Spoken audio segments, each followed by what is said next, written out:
একজন বাবা তার প্রিয় সন্তানকে হারিয়ে ফেলেছে। তিনি জানেন না সন্তানটি বেঁচে আছে নাকি মারা গেছে। চারপাশের মানুষ তাকে সান্ত্বনা দিচ্ছে, কিন্তু তার বুকের ভেতরটা কষ্টের, কেউ বুঝতে পারছে না।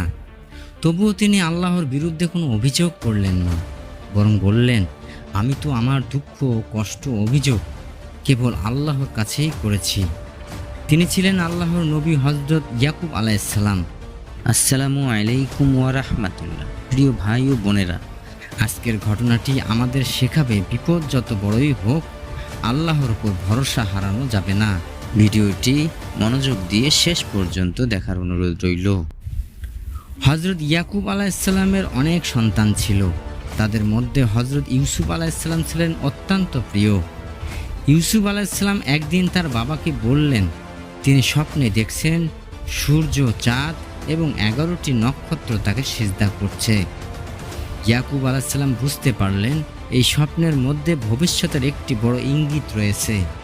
তাই তিনি ইউসুফ আলাইহিসসালামকে সতর্ক করে বললেন, এই স্বপ্ন তোমার ভাইদের কাছে প্রকাশ করো না। কিন্তু ইউসুফ আলাইহিসসালামের ভাইদের মনে ঈর্ষা জন্মেছিল।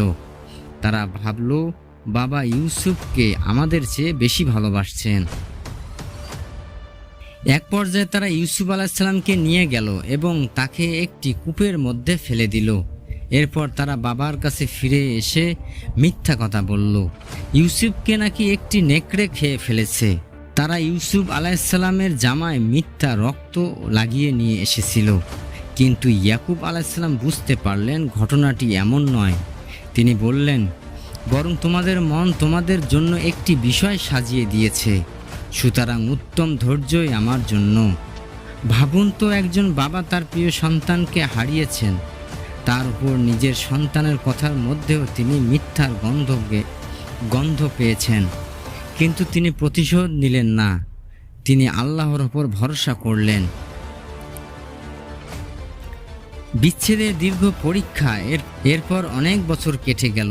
ইউসুফ আলাইহিসসালাম মিশরে পৌঁছলেন এবং আল্লাহ তাকে সম্মানিত করলেন। ইয়াকুব আলাইহিসসালাম তখন জানতেন না তার সন্তান কোথায় আছেন। একজন পিতা বছরের পর বছর সন্তান থেকে বিচ্ছিন্ন, কিন্তু তার মুখে ছিল না আল্লাহর প্রতি অভিযোগ, বরং তিনি বলেছিলেন, সুতরাং উত্তম ধৈর্যই আমার জন্য। এটাই হলো সবর।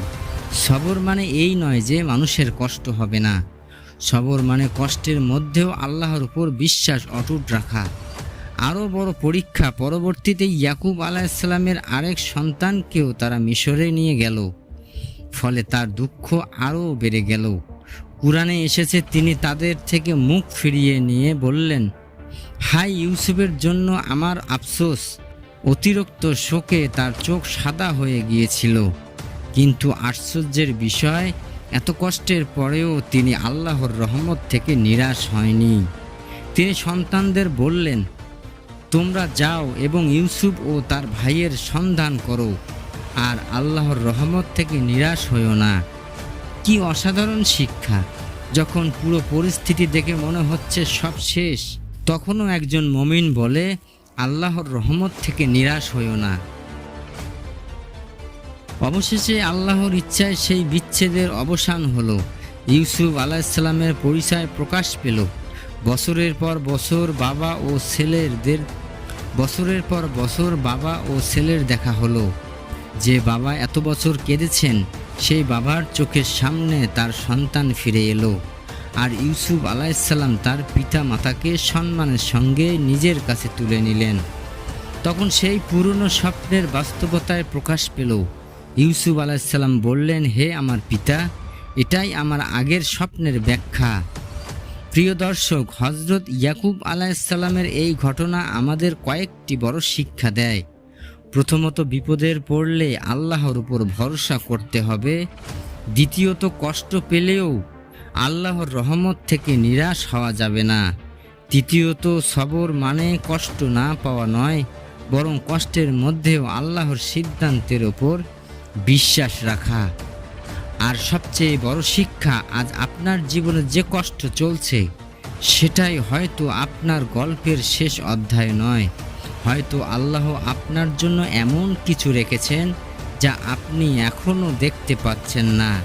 তাই বিপদে পড়ে বলুন, আমি আল্লাহর ওপর ভরসা করছি।